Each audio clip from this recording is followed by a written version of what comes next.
Salut, c'est Naïma, avocate fiscaliste. Bonjour à tous. C'est Patrick, expert comptable. Et aujourd'hui, on va traiter de quoi? Eh bien, on va parler des foires aux questions, mais spéciales VTC. Allez, Naïma, première question. Alors, on a une question de Sensation Cars qui te salue et qui te demande « Je veux me lancer en tant que VTC à temps partiel. Je suis déjà salarié à CDI à temps plein, célibataire sans enfant. Puis-je opter pour l'EI à l'IS? Est-ce plus avantageux que d'ouvrir une SASU par exemple? Je précise aussi que je n'ai pas besoin de me rémunérer avec la SASU. Merci pour ton aide précieuse. » Alors, Sensation Cars. Je ne sais pas quel est le prénom, quel est le nom. Mais de façon très concrète, si tu restes salarié, ça signifie que tu vas continuer de cotiser auprès de la retraite, auprès de la prévoyance, au niveau de l'assurance maladie, de l'assurance vieillesse, etc. Et que de façon très concrète, si tu te choisis une forme juridique supplémentaire, comme une entreprise individuelle, ou une SASU à l'IS, ou une EURL à l'impôt sur le revenu ou à l'impôt sur la société, eh bien tu vas payer encore des prestations sociales. Et ça ne sert strictement à rien. Tu ne vas pas avoir 8 trimestres validés dans l'année, tu n'auras toujours que 4. Donc, moralité de l'histoire, à ta place, je commencerai à réfléchir à la SASU à l'impôt sur le revenu. Pourquoi? Parce que quand tu es en SASU à l'impôt sur le revenu, eh bien, tu récupères le bénéfice industriel et commercial intégralement dans des déclarations d'impôt sur le revenu et tu peux te donner la totalité des dividendes si tu le souhaites parce que de façon très concrète, elles ne seront pas soumises aux cotisations sociales. Grosse différence avec l'URL ou l'EI d'ailleurs, à l'impôt sur les sociétés utilisé ne prend pas de salaire. Ben oui, mais en prenant des dividendes, bam, tu vas te faire massacrer et tu vas devoir payer des charges sociales. Donc sans doute que la SASU à l'impôt sur le revenu, dans ton cas, serait sans doute à réfléchir très fortement. Voilà. Donc, si je résume, on oublie l'EI à l'IS pour faire place à la SASU à l'IR. Dans son cas, en tout cas. Tout à fait. Ok, super, merci Patrick. Alors, il y a une deuxième question qui est un petit peu similaire à celle-ci, mais je te propose de te la poser quand même parce qu'il y a des différences, malgré tout. Alors, donc c'est Guillaume qui nous propose cette question. Je souhaite démarrer une activité de VTC en temps partiel. Je suis actuellement salarié et j'hésite entre la micro-entreprise et la SASU en IS avec uniquement rémunération avec dividende.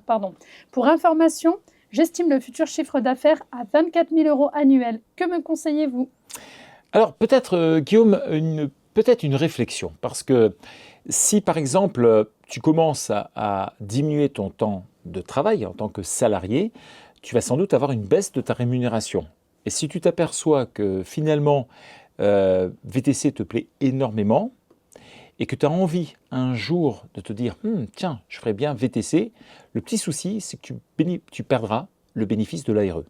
Parce que l'aide au retour à l'emploi te permet effectivement d'avoir une rémunération qui est calée sur les mois précédents. Or, si tu diminues ta rémunération et que demain tu sors par le biais d'une rupture conventionnelle, déjà tu ne pourras plus en bénéficier. Donc la première réflexion, ce ne serait pas de te dire « Est-ce que je fais le grand saut d'un seul coup et je suis VTC totalement ?» Bon, ça, c'est une réflexion à avoir. Deuxième réflexion, ce serait de te dire, c'est un complément, et là, pareil, j'aurais tendance à dire que la SASU à l'impôt sur le revenu, cette fois-ci, me semblerait mieux adaptée, mais encore une fois de plus, fais attention par rapport à la première réflexion que je t'ai donnée. Bon, moi je trouve que j'ai déjà pas mal répondu. Je vais te poser une question, Naïma, aussi. Allez, ça marche. Voilà, alors la question c'est salut Patrick, mais c'est quand même pour toi, hein, il adore les vidéos, merci. J'avais une question STP pour les VTC. Je compte me rémunérer en indemnité kilométrique car j'ai ouvert une EURL à l'impôt sur les sociétés et j'ai opté pour le régime de TNS. Alors, ce n'est pas une option, hein. Obligatoirement TTNS, travailleur non salarié. Mon véhicule est à mon nom. Je voulais savoir si je peux me verser ces ICA pour le nombre de kilomètres parcourus en étant avec des trajets clients. On pourrait même d'ailleurs pousser un chouïa plus loin et dire que si ce n'était pas des trajets clients, est-ce que ça marcherait quand même? Allez, à toi. D'accord. Alors, donc on va reprendre le sujet de la possibilité de passer des ICA. Eh bien, en principe, on ne peut pas vous répondre ou vous recommander d'utiliser le barème indemnité kilométrique puisque actuellement il y a un flou juridique. Cependant, on peut quand même essayer d'y aller en demandant l'avis de l'administration fiscale, c'est-à-dire de passer par un rescrit fiscal pour sécuriser votre position. Donc les ICA, c'est possible en utilisant un rescrit de préférence. Ensuite, second point, il est quand même plus intéressant d'acheter le véhicule directement avec la société. Pourquoi? Puisque dans le cadre d'une activité de VTC, on n'a quasiment pas de restrictions. On peut déduire la TVA, on peut amortir le véhicule. Donc, c'est vraiment bien plus avantageux d'acheter le véhicule avec sa société plutôt que de passer par des ICA. Ok, super. Je te laisse poser d'autres questions. Cette fois-ci, on va faire un jeu de ping-pong. Alors, oui, alors celle-ci, elle est effectivement pour toi. Alors, donc, VTC et ou taxi, peut-on exercer ces fonctions avec le même véhicule? Bien entendu, en retirant les accessoires propres à chaque fonction, tels que le lumineux, les cartes obligatoires, etc. Ouais, c'est sûr qu'arriver en VTC marqué taxi, Ouais, ce serait assez original quand même. Oui. Alors, la réponse est oui. On peut être et à la fois VTC et à la fois taxi, avec le même véhicule, en faisant, bien évidemment, abstraction de tous les accessoires qu'il faut enlever. J'ai quand même une recommandation, c'est bien évidemment de disposer de tous les agréments. Par exemple, si tu es taxi, tu as une place de stationnement qui t'est réservée par la mairie. Il faut faire une demande d'autorisation pour pouvoir stationner en tant que taxi. N'oublie pas de le faire. Mais sinon, pour le reste, oui, c'est tout à fait réalisable. Allez, autre question. Bonjour, je veux créer une entreprise individuelle à l'impôt sur les sociétés. Je dois aussi acheter un véhicule d'occasion à un professionnel. Ok. J'ai voulu savoir si je peux acheter le véhicule avant de créer l'entreprise individuelle et par la suite l'amortir et récupérer la TVA ou créer d'abord afin de pouvoir amortir et récupérer la TVA. Donc la question, c'est de savoir, est-ce qu'on peut acheter avant ou est-ce qu'on doit acheter après? C'est quoi la meilleure solution pour la TVA? Alors, les deux sont possibles. C'est-à-dire que le principe, c'est que le VTC, en tant que chauffeur, peut récupérer la TVA sur l'achat de ce véhicule. Alors, attention, il y a quand même une condition à respecter, c'est que en fait, ça apparaisse bien sur une facture. Donc, voilà. Donc, tu veux dire que si, par exemple, il l'achète auprès d'un particulier, c'est mort, puisque le particulier, il n'y a pas de TVA. S'il achète auprès d'un professionnel qui fait la TVA sur marge d'occasion, c'est-à-dire qu'une très faible TVA, il ne récupérer rien. Exactement, donc ce n'est pas bien intéressant. En revanche, si on l'achète auprès d'un concessionnaire qui facture avec de la TVA à 20%, là, ce sera bien plus intéressant. Et peut-être demander une facture, même sûrement, avec une mention, par exemple, société en cours de constitution, avec le nom de la société, pour éviter tout tracas qui remettra en cause la déductibilité de la TVA. Ouais. Le mieux, c'est quand même d'acheter juste un chouïa après que la société existe.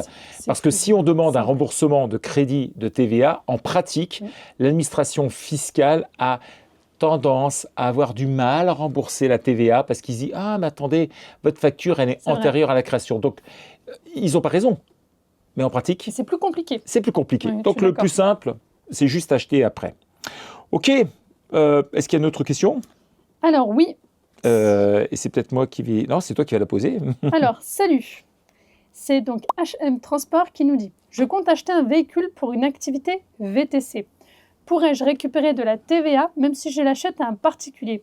Ou je dois absolument l'acheter à un pro où il y a déjà de la TVA ?» Bon, j'ai vendu déjà la mèche, oui, juste on y a un peu dessus. répondu un peu. Donc, particulier, non, zéro, parce qu'un particulier ne peut pas facturer la TVA. Et le pro, en occasion, il y aura le problème de la TVA sur marge d'occasion. Donc, un peu, quelque part, les VTC, vous êtes un peu condamnés à acheter du neuf ou du presque du neuf pour que la TVA soit maximale. Exactement.